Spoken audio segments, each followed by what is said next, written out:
Hello friends, welcome back to 8 Limbs Yoga.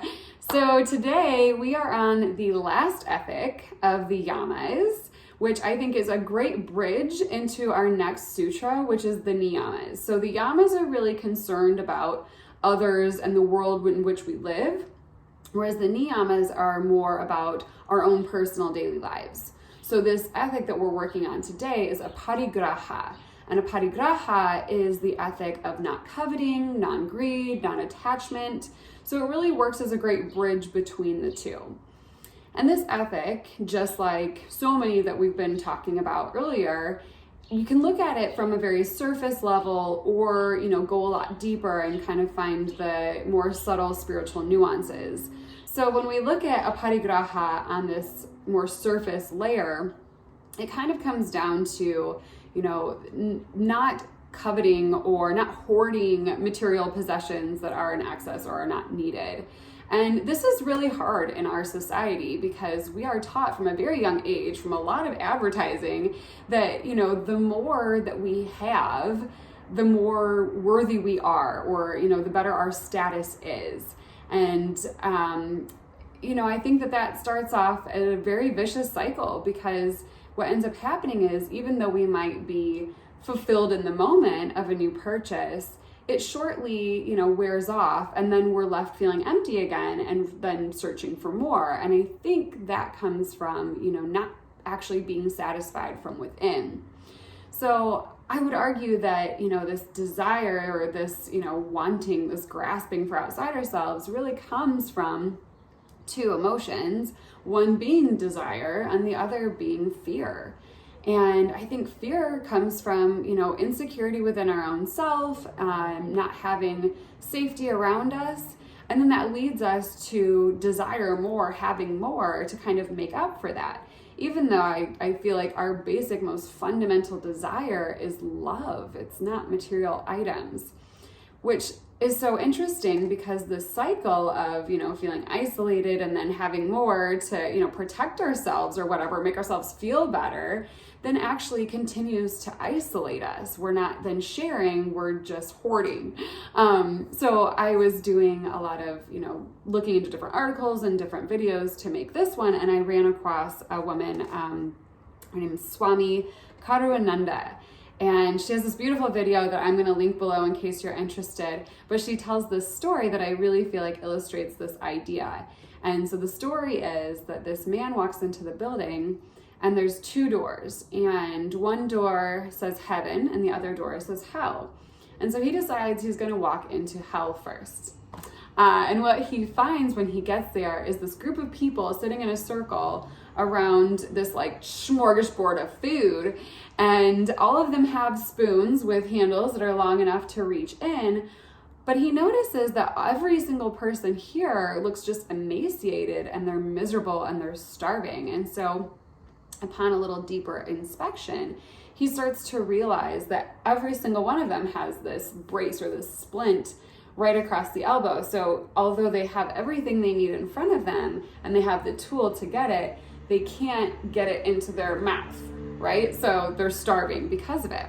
So then he walks out of that door and he decides, okay, I'm gonna go see what heaven looks like.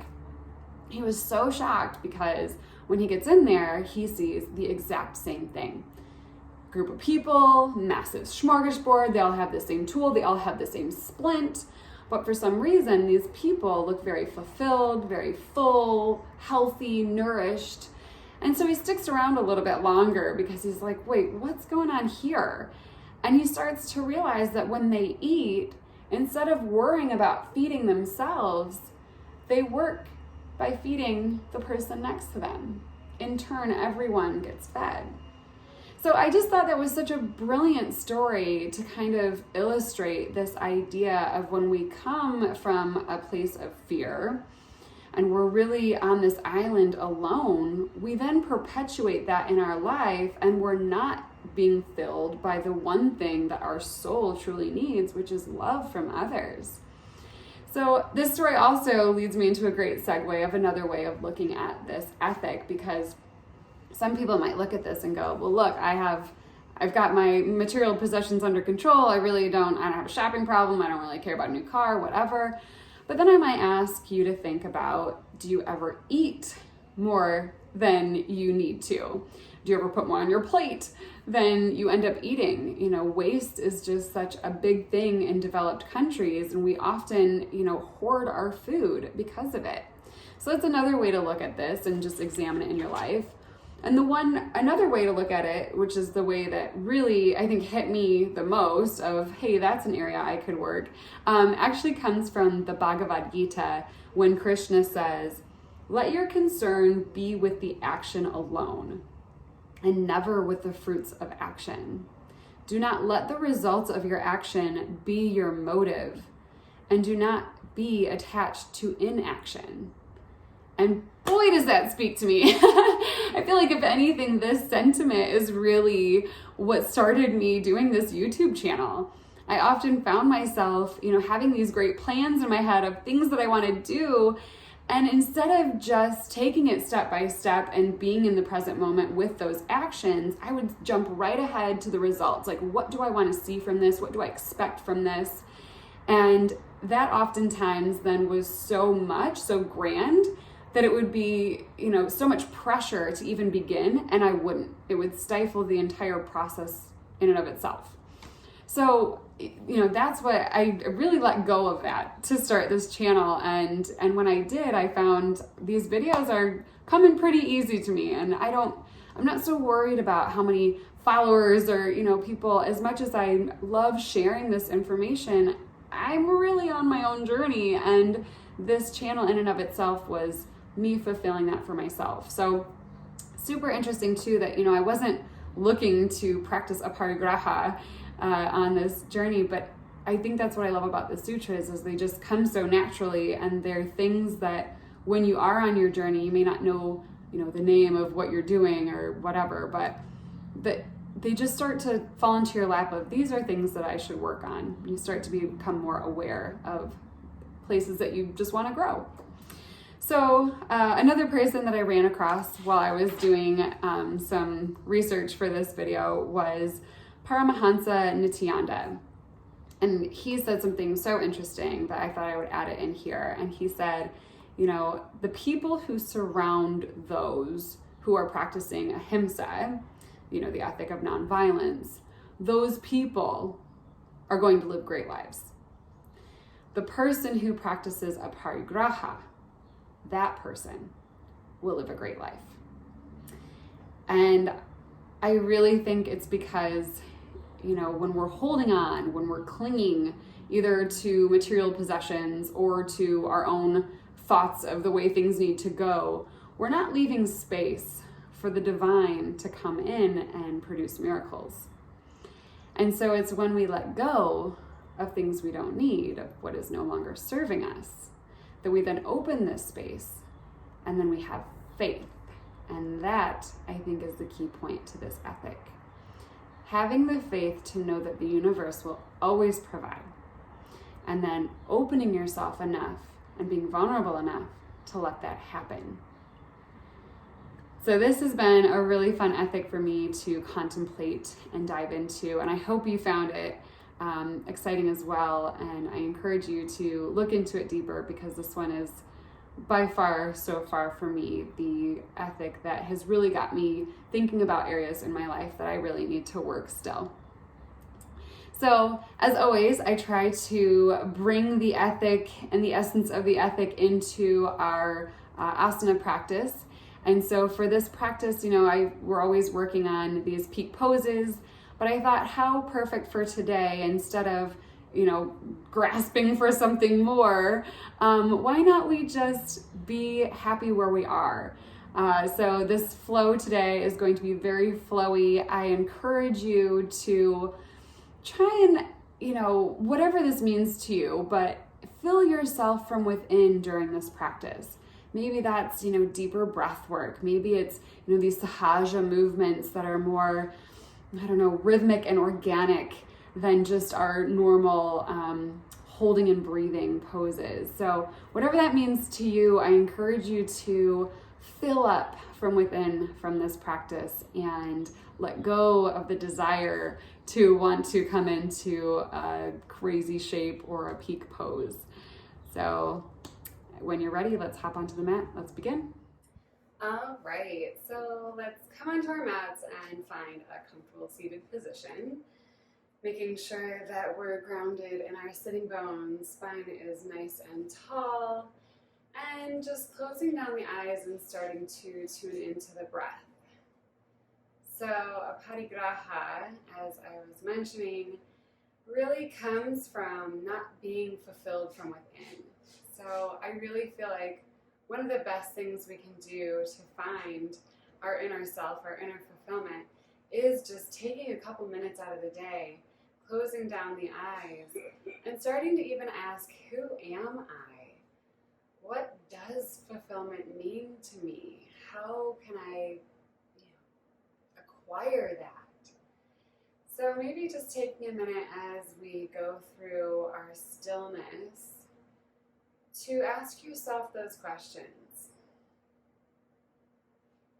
I find some of the most amazing answers when I just give myself a moment of stillness in my day.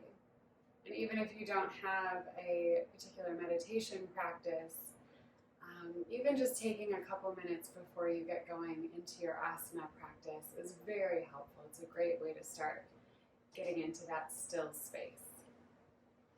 So as always, tuning into the breath, noticing what your body is bringing for you today.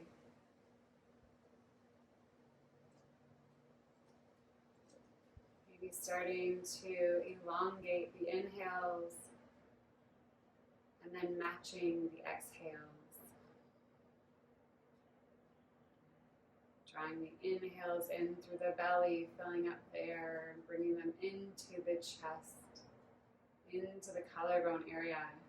Deep inhale, and letting the exhales go.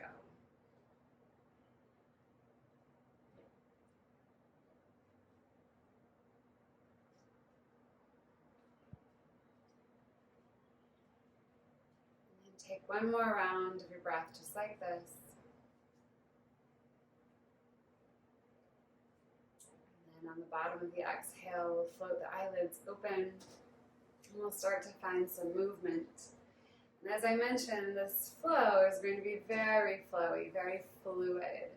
So we're going to start just in this comfortable seated position just by starting to move the spine around the hips. So taking the chest forward, over to the left, back, over to the right. It's interesting how our emotions can be stored in different areas of the body, and fear and anxiety tend to get held within the hips. So thinking about opening up the hips as we start to move into this fluid process, making sure we're moving on in both directions as well. So hands can be on the knees for this. Sometimes it feels good to get more into the ankles. I like to bring my legs out a little bit more in front of me if I'm grabbing the ankles. And just start to move with your breath in your motion. This flow is really going to be about coming into your own fluidity. What makes you happy? What fulfills you in this moment? And learning to acknowledge that. So one more circle here.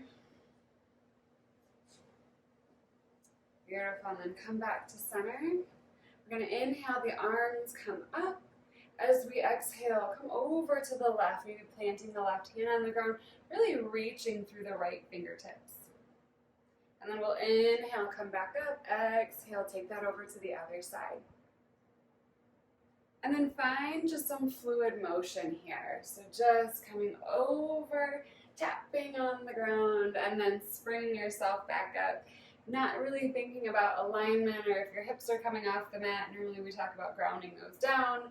Honestly, we're just working through some fluid motion. Whatever feels good to you. Maybe you start to speed it up. Maybe you find more of a fluid flow here. I mean, literally, this is your practice. Make it work for you. So one more time on either side.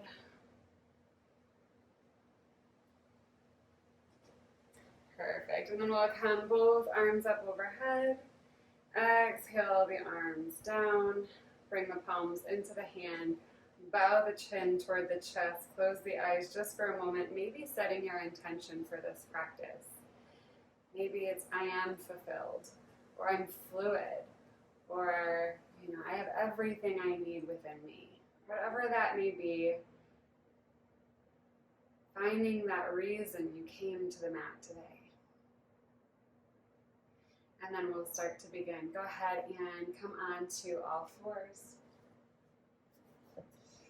And cat-cow is probably one of my favorite things to do in yoga. I find myself between down dog, forward fold, and cat-cow. Those are like my go-tos. So once again, finding some fluidity here, dropping the belly, bringing the chest through the shoulder girdle. Exhaling, pressing the earth away, rounding the spine, tucking the chin in. Inhale, dropping belly, looking forward. Exhale, rounding through the spine. Inhaling in, and then starting to find your own motions here. So if it feels good to be doing this, please stay right here. Maybe you start to work into the side body, so bringing the rib cage out to the right, then maybe arching the back, rib cage to the left, and then dropping the belly, finding big barrel rolls. Maybe it's a lot more fluid and we're rolling around on the wrists and the knees. Maybe we're coming low and high, moving like an animal, really finding what feels good to you. Your hands and knees don't need to stay in the same space. Feel free to walk them forward and just move into your body. It's so rare. I mean, we find, especially yoga, it can be so rigid and, alignment this and in proper positions. And today is all about your flow. I find that the more you flow, the less connected or attached you are to certain shapes. You don't have time to actually make them. So that's what this practice is doing today. As you're ready, start to settle back into our neutral pose, maybe taking your hands a little bit out in front, tucking the toes under. We'll sit the hips up and back, coming into our downward facing dog. And again, finding your own motion here. So maybe it feels good to pedal out the feet, bending one knee and then the other. Maybe we take our feet as wide as the mat, come up onto the tiptoes, drop the heels over to one side, and then to the other. Maybe we're really getting after it. We're bending and swaying the hips and just, again, finding this kind of wild-like motion here. I had a great yoga teacher who always said it's your sahaja movements. It's these organic, beautiful rhythmic movements that your body is just craving if you're willing to listen. And after you've got your wiggles out, go ahead and actually we'll come back onto hands and knees. And from here, I want you to inhale your left leg up, keeping a bend in the knee. And on the exhale, we're going to round and curl knee to nose.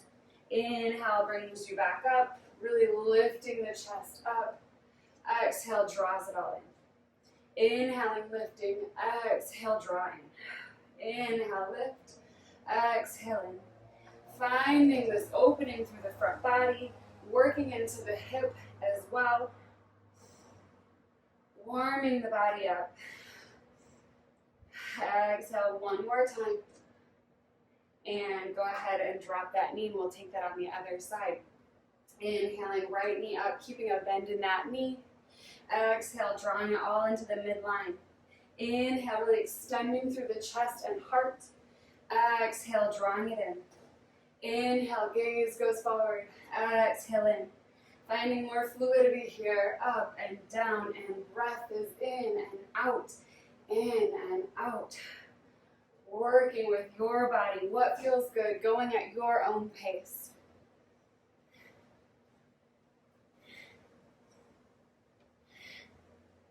One last time. In and up. Go ahead and come back, knee to the ground. Maybe getting off the wrist for a second, taking a little bit of a child's pose. Again, feeling free to rock the body side to side. Maybe stillness is what you need, so taking that time. This practice of honoring the body on the mat is really what shines through when we come off the mat. It starts to help us realize when we're satisfied, what we're satisfied by, just what our body needs, what our mind needs, what our soul needs. So we do this practice on the mat so that when we can come off the mat and practice in our everyday life. Go ahead and come back up to tabletop, tucking the toes under once again, sitting the hips up and back, coming back into our downward facing dog. Again, maybe pedaling out the feet, staying strong in the hands. And then as you're ready, we're going to inhale, come up to the tiptoes, and I want you to think about, we're coming into plank, but I want you to think about rolling out vertebra by vertebra. Mouthful. So really start with your tailbone, tucking it under, and then rolling through the spine so that your head and neck are last things to come. And then we're going to take that back, starting with the hips. So the hips do the work to bring us back into our downward facing dog. We're going to take that a few more times. Inhaling, rolling out through the spine, coming into our plank pose. Exhale, hips come up first, drawing ourselves up and back. One more time, rolling out just like that. And then exhale, up and back. So we're going to take that again, but we're going to add on, and this is going to be our vinyasa flow throughout this practice. So we're not coming into chaturanga today. We're really working with this fluid-like motion. So again, we'll roll out just like a wave coming into our plank pose, and then this time we're really just going to roll right over the toes, drop the hips coming into upward facing dog. Inhale, sending the hips up and back, rolling over the toes, downward facing dog. So taking this a few more times just as a practice. Inhale, rolling out and over the toes, dropping the hips, sending the chest forward. Inhale, drawing the hips up and back, downward facing dog. Last time, body moves forward in that wave, fluid-like motion, dropping the hips. And then as we press back, coming into our downward facing dog. From downward facing dog, go ahead and walk your feet towards your hand, but I encourage you to do a little funky walk. Maybe the feet cross over one another. Maybe we step up and around. Finding just something a little out of your normal comfort zone to work with. And then when you finally get up to your hands, go ahead and take your feet as wide as the mat and really bend at the knees and just start a sway. So we're almost like a tree in the wind, letting our body flow. Maybe your hands trace rainbows on the floor. Maybe you start to lift just a little halfway up from side to side. Maybe that grows into this big swaying tree in the breeze. Letting our body go. So often we're so afraid of what we look like, but we're home. Nobody's watching. You can do whatever you want. Don't crazy let it out. Let it go. Up and down. Building energy. Letting go and releasing of what is no longer serving you. And then as you're ready, settle back to that light, gentle sway. We'll walk the feet in to hips distance. We'll plant through all corners of the feet, really grounding down, tucking the tailbone in and starting to roll up the spine. Inhale, arms come up overhead. Exhale, hands to heart center. From here, we're going to work just through some half sun salutations, really working to get the energy, the fluidity of this motion moving with the breath. Inhale, arms up overhead. Exhale, fold forward. Inhale, halfway lift. Exhale, forward fold. Once again, inhale, arms come up. Exhale, fold forward. Inhale, halfway lift. Exhale, forward fold. Again, inhale, arms come up. Exhale, we fold. Inhale, halfway lift. Exhale, fold. Inhale, arms come up. Exhale, forward fold. Inhale, halfway lift. Exhale, let it out, and then inhale up again. Taking this with your own version of the movements. Maybe it's just this beautiful dance of a flow. And we're not actually holding any poses. We're not coming into anything stagnant. We're just letting it be. One last time.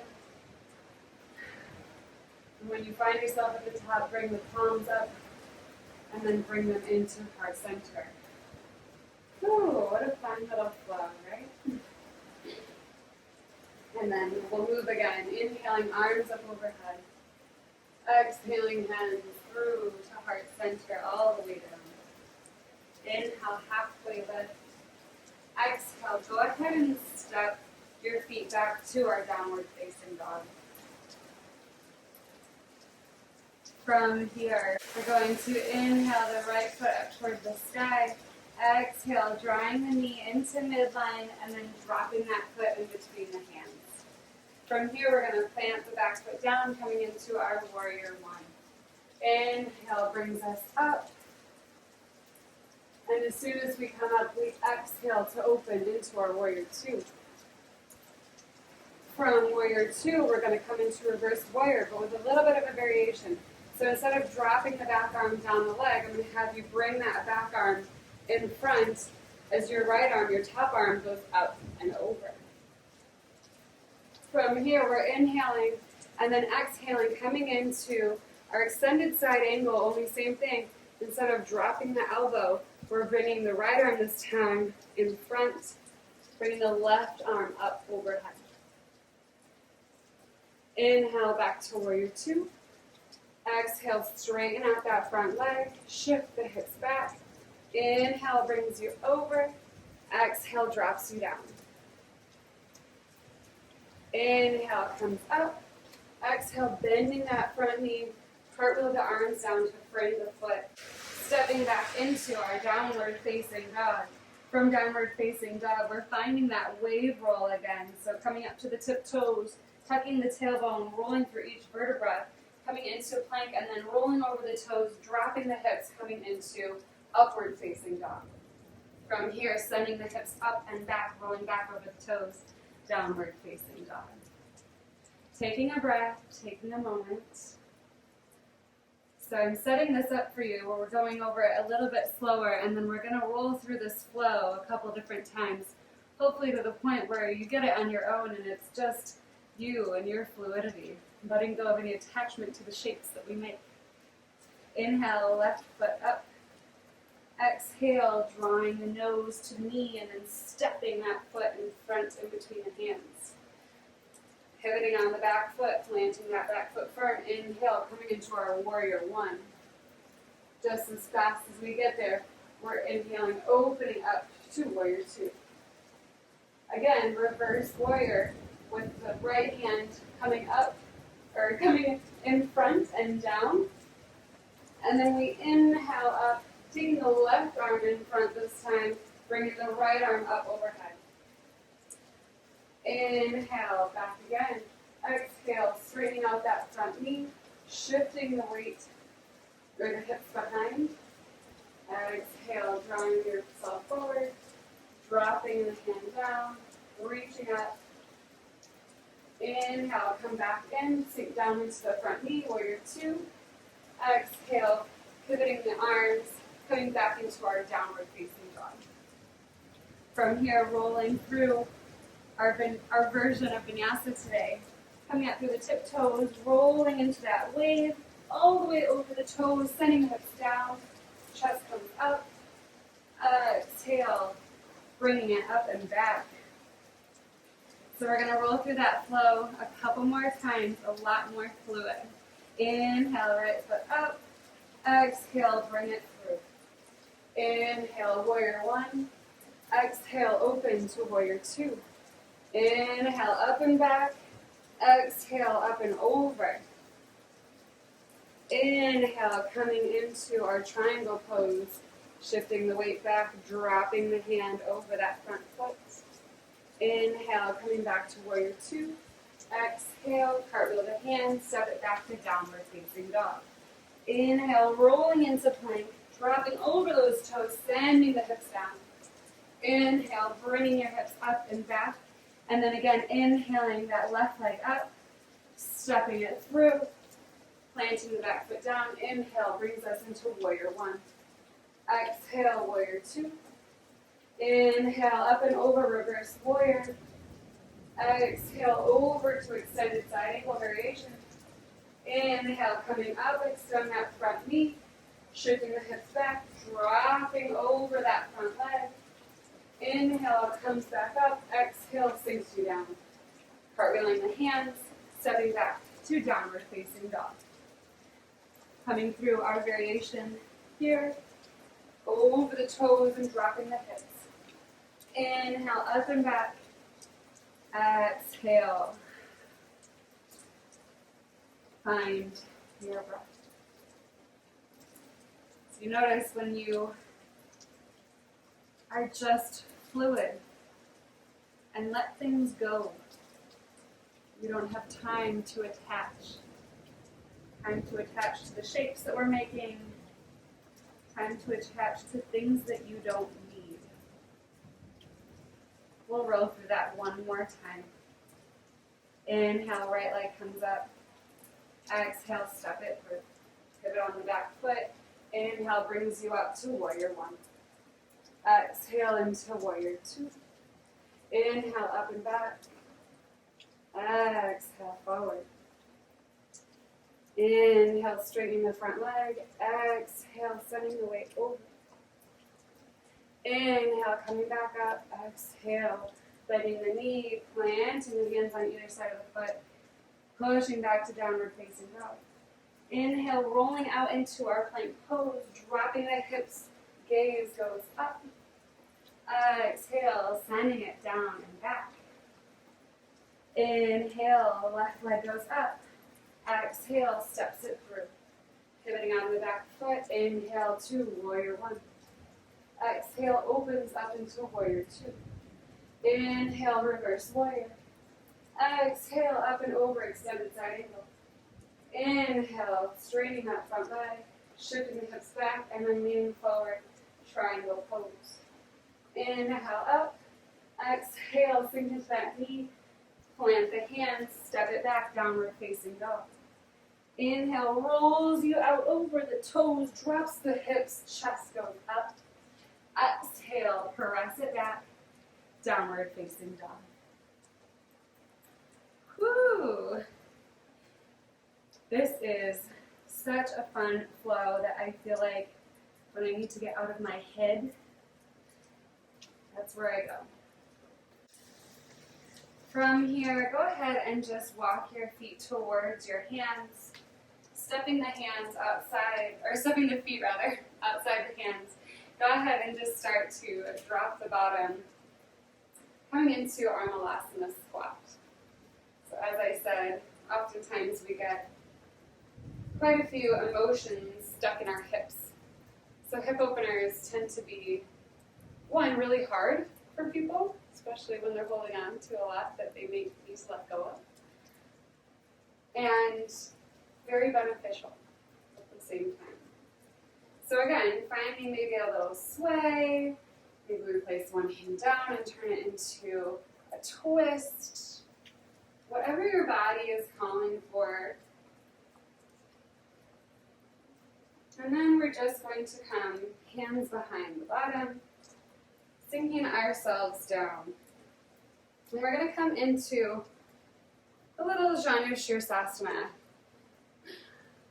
And from here, we're going to come into our side bodies. So I know side body opening for me is something that I used to hate doing, but the more I do it, the more I love it. So I wanted to share. So from here, we're going to inhale, arms up overhead. Exhale, we'll start coming down on the left-hand side. Sorry, so left foot into the right thigh. So dropping over to the left side. And then inhaling comes up, exhaling up and over to the right. Inhale up, exhale over. Inhale up. Exhale over. A few more times. You're going to have some very strong obliques after this. Just feeling like you're floating. One last time on both sides. And then when you make it over to the right side, we're actually going to swim the left arm up and around, planting the left hand behind us. We're going to lift the hips as we take the right hand over, pressing the hips up toward the sky. Little back bend. And then exhale, we're going to swim it all the way around so that our torso is facing our right leg, and just come into a little bit of a traditional Janu Sirsasana. And then take that again. Swim the hands around, plant the hand, lift the hips. Gaze goes up. Exhale, come on down, and find the leg. Inhale up and back. Exhale, swims it forward. Inhaling up and back. Exhale, swimming it forward. One last time. Inhaling up and back. Exhaling forward. Bringing it all the way back up, and we'll switch legs. So I don't know if you realized, or maybe this didn't happen for you, but when you let go of the result that you want, oftentimes when you're fluid, you end up going a little further. It ends up coming a little easier. So pay attention to that on this side. Inhale, arms come up. First we'll drop the right hand down to the side, reaching the left fingertips over. As we inhale, we'll change directions. Left arm down, right fingertips stretch. And then find it a little bit more fluid, coming to one side, and then the other. Inhaling and exhaling, moving with the breath, finding your breath pattern here. For me, the inhale draws me up, exhale lowers. Just finding it on both sides, reaching and stretching, reaching and stretching. Maybe we close the eyes and go inward.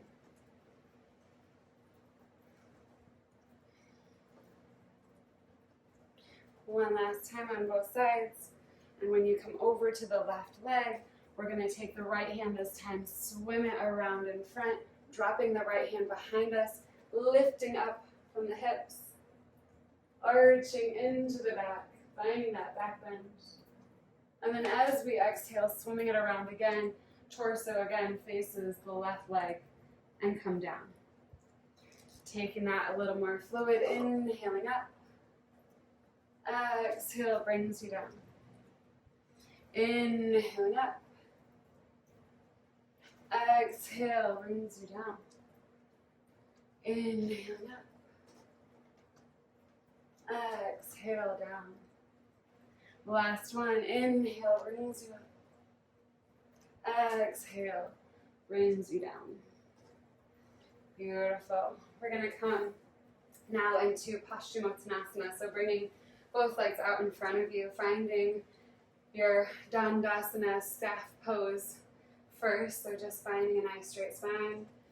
To get here, you're obviously engaging the core muscles. And we're going to find this fluidity in this stretch as well. Like I said, when we flow through these, not only do we not get attached to the result, but I find that you actually end up going farther because your brain doesn't have time to catch up to say no, no, no. So inhale, arms come up, flexing through the toes. As we exhale, we're just folding forward only to touch, and then we're inhaling up again. So exhale draws us forward, inhale up, exhale down, inhale up, exhale down, inhale up, exhale down, inhaling up, exhaling down, inhaling up, 2 more times, exhaling down, inhaling up, last one, exhale down, Inhale all the way back up and just keep your energy right here. Beautiful. Go ahead and place your soles of the feet together. And for this Baddha Konasana, really create this diamond shape. So we're coming into a little bit more of a cool down after we've built all this fluid motion in the body. So this is more of a restorative way to come in Baddha Konasana. And if you have a block handy or a book, maybe bring it in front of the feet or on the feet. We're just going to come into a little bit of stillness here. So with feet out in front, finding a nice tall straight spine, we're just going to start to slowly make our way forward. And oftentimes you'll hear cues for keeping that straight spine and using your chest to come forward, but for this being more restorative way of coming into this, I want you to actually exacerbate the rounding in the spine and just letting your head drop.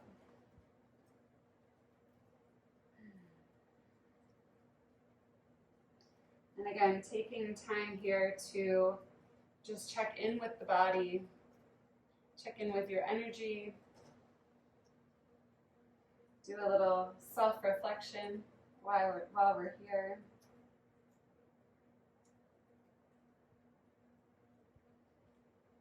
An easy way to go inward is to just focus on the breath. Watch the chest rise on the inhales and lower on the exhales.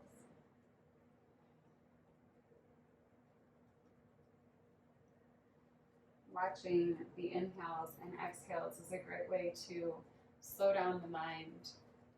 Oftentimes, we're go, go, go, and we have so much in our head. And when we try to go to sleep at night, it's still going. I find the practice of just paying attention to the inhales and exhales has really benefited me in being able to slow everything down.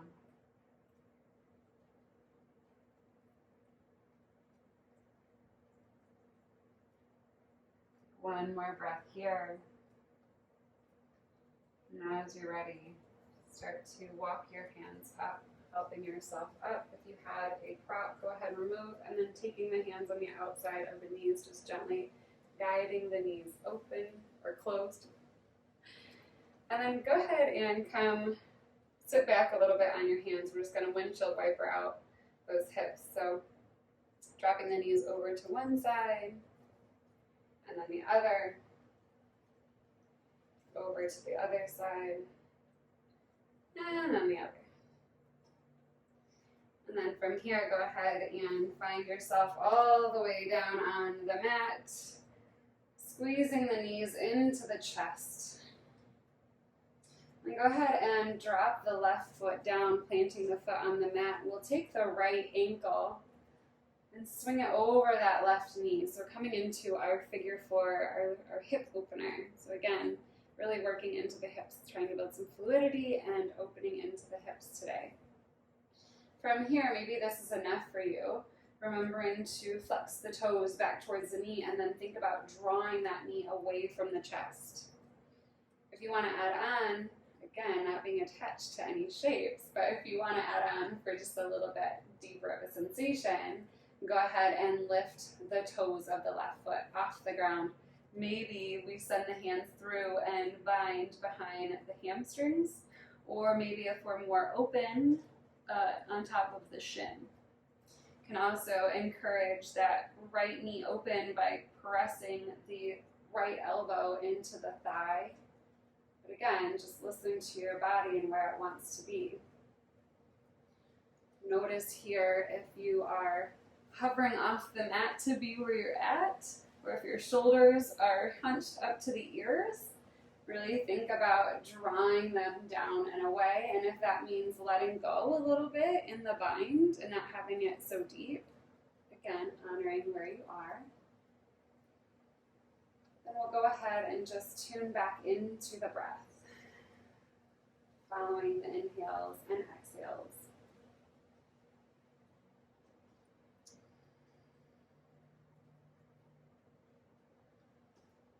Noticing where your mind goes while you're here.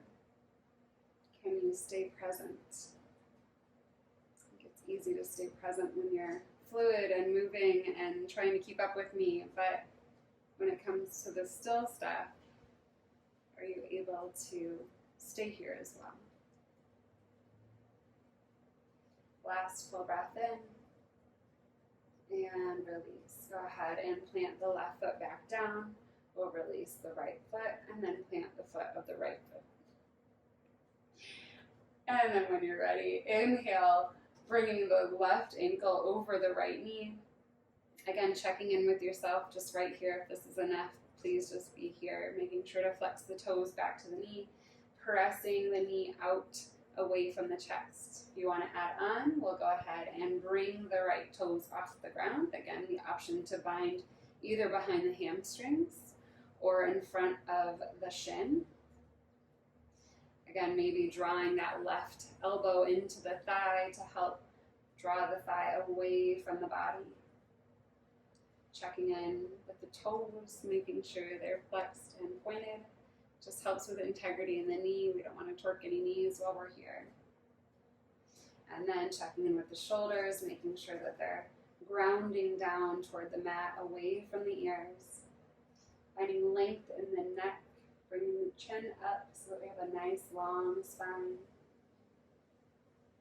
And then as always, tuning back into the breath.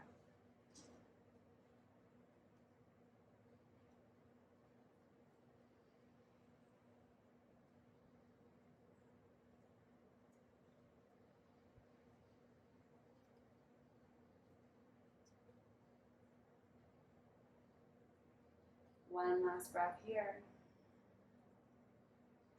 Go ahead and plant the right foot down.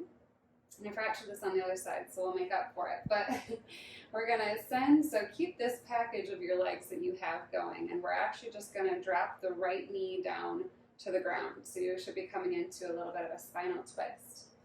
And so for some, this might be plenty. And you can open your arms to a T. Maybe your gaze goes over to the left. If you want to add on a little bit more hip opening here, we can draw the foot in toward the crease, the hip crease of the right leg, coming into like a supine half lotus. So drawing that leg in and then letting the left knee go down. Again, not forcing anything, listening to your body. If it's screaming at you and saying, this isn't working, get out. And just be in the twist. And then when you're ready, if you've taken that left knee down, go ahead and inhale, bring it up. Scooch it back down toward the knee. And then we'll inhale, dropping the sole of the right foot down. And because we missed it on the first side, go ahead and take the right or the left foot down. We'll inhale the right leg up, cross that ankle over the left knee, and then we'll take that on the other side.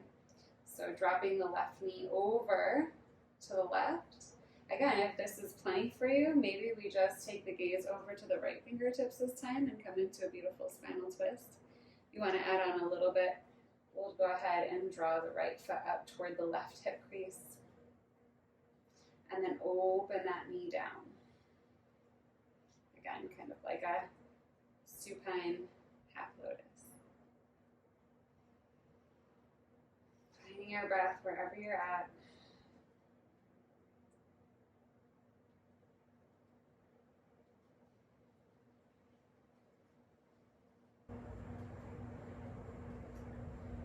And then as you're ready, we'll start by lifting the knee. If you brought it down, scooching the right toes toward the left knee.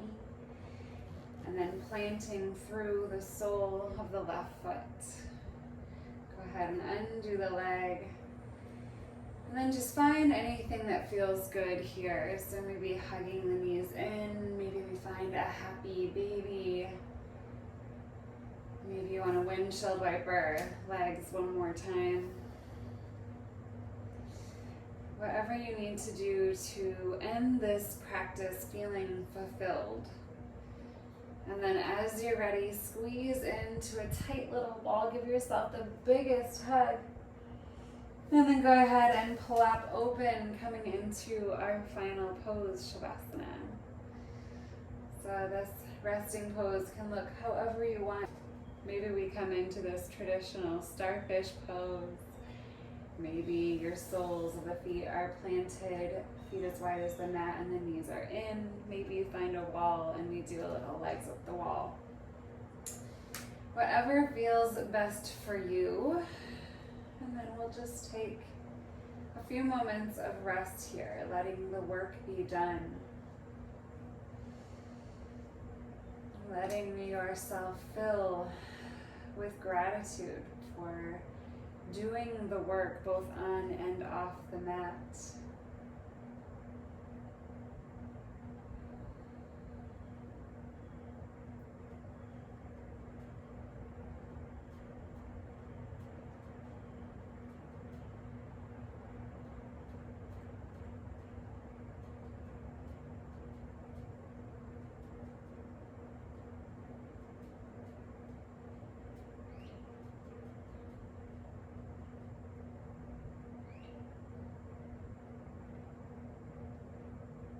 As always, if you have extra time and can stay in this moment of stillness, please do.